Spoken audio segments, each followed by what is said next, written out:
रुझानों में भी भाजपा दिखाई दे रही है लीड करती हुई, लेकिन आपके पास ताजा अपडेट क्या है? कौन आगे चल रहा है? देखिए, बिल्कुल जो मेरे पास अपडेट आ रही है वो थोड़ा क्षणभर बदल गई है।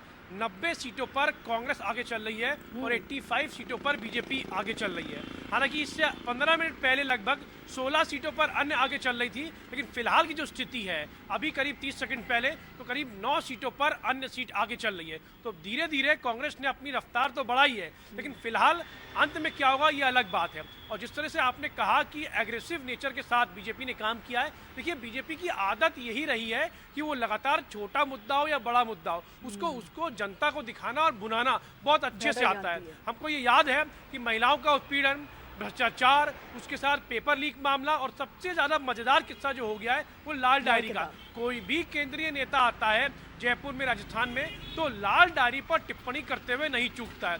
यहाँ तक बोल देता है नए साल में लोग नई डायरी अगर ले रहे हैं तो उसका रंग अगर लाल है तो वो उसको नहीं ले रहे हैं और उसका दाम भी गिर गया है। तो देखिए इस तरह की राजनीति का स्तर बीजेपी का है। कांग्रेस की बात करें, वो गारंटी की बात तो कर रही है, लेकिन आम जनता तक वो गारंटी पहुंचाने में या उसके बारे में जताने में कहीं ना कहीं नाकामयाब रहती हुई नजर आ रही है।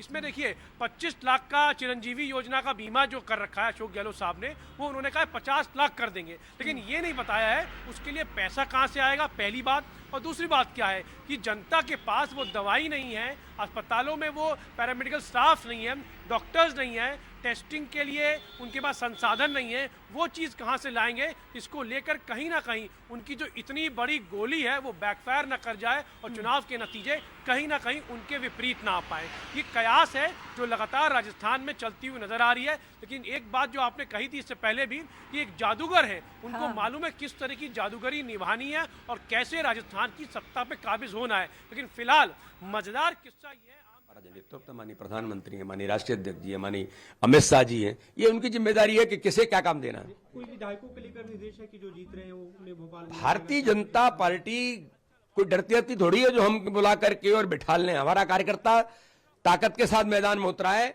कमिटेड कार्यकर्ता होता है। भारतीय जनता पार्टी का विधायक, जीता हुआ कार्यकर्ता या हर कार्यकर्ता विचार के लिए काम करता है।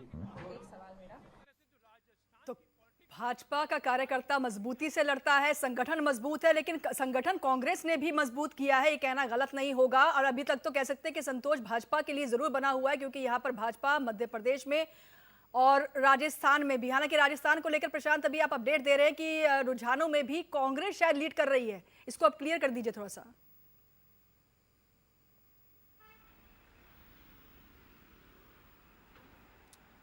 बिल्कुल, देखिए मैं बता रहा था आपको कि राजस्थान में राज्यपाल के खेमे में भी जो स्थितियां हैं वो बढ़ती हुई नजर आ रही हैं, हलचलें बढ़ रही हैं। सिक्योरिटी को लेकर होगा, एक कंपनी वहां तैनात की गई है, क्योंकि देखिए जिस तरह से 2-3 दिन पहले मुख्यमंत्री अशोक गहलोत मिलने गए थे, कल रात में भी मुख्यमंत्री अशोक गहलोत मिलने गए और एक दिन पहले वसुंधरा राजे मिलने गई राज्यपाल से, तो कहीं ना कहीं समीकरण साजने के लिए और समीकरण बनाने के लिए राज्यपाल को अपनी ओर आकर्षित करके रखना है। और देखिए 1 घंटे 1.5 घंटे बाद अगर समीकरण जिस तरह से रुझान चल रहे हैं कि नेक टू नेक फाइट है, तो कहीं ना कहीं राज्यपाल के दरवाजे पे जाके खटखटाना और उनसे समय लेना और अपनी सरकार बनाने का दावा पेश करना। क्योंकि देखिए मैं लगातार आपसे बता रहा था कि पिछली बार भी कार्बन कॉपी देखने को मिला था कि जहां पर यह आरोप लगा था कि मुख्यमंत्री ने यह भी बोला था कि राज्यपाल के घर का घेराव होगा सरकारी आवास का, क्योंकि उस समय वो मिलने का समय नहीं दे रहे थे। और क्या ये राजनीति ये भी कह रही है कि राज्यपाल के घर का फिर घेराव होगा, कांग्रेस करेगी? क्योंकि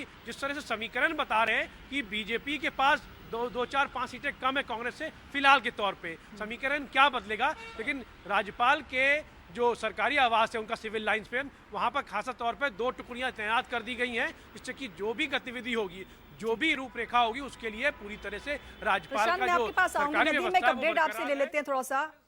नदीम, एक अपडेट दे दीजिए, क्योंकि बस्तर संभाग की 12 सीटों को लेकर के हमेशा भविष्यवाणी की गई है कि जिसके भी खेमे में ये 12 सीटें चली गई हैं वो मान लीजिए सत्ता की चाबी उनको मिल जाती है। बस्तर संभाग को लेकर कुछ अपडेट आप तक पहुंचा हो?